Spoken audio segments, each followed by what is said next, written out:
বিসমিল্লাহির রহমানির রহিম। SM sound system YouTube channel ও ফেসবুক পেজের পক্ষ থেকে সবাইকে জানাই আন্তরিকভাবে প্রীতি ও শুভেচ্ছা।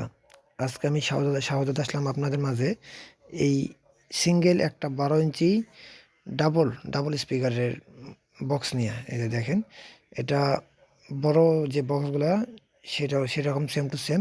নিচে একটা স্পিকার, উপরে একটা স্পিকার, মাঝখানে আর উপরে সবচেয়ে উপরে হাই দেওয়া আছে, টু হাই। আর বডি হচ্ছে প্লাইবোর্ডের ঢালাই বডি, সাথে জ্যাকেট দেওয়া থাকবে। বডি বক্সটা ফুল কমপ্লিট বিক্রি হবে, এক পিস বক্স। যে ভাইরা লোকাল ভাড়া মারেন অথবা হোম মানে ঘরের জন্য নিতে চান তারা এটা নিতে পারেন। খুবই অল্প মূল্যে বিক্রয় করা হবে। এই মালটার রেট হচ্ছে মাত্র 6,000 টাকা। 6,000 হলে আপনারা এটা নিতে পারবেন আমার কাছ থেকে। আমার যোগাযোগ ঠিকানা গাইবান্ধা সদর, মোবাইল নাম্বার 01753118457। ধন্যবাদ।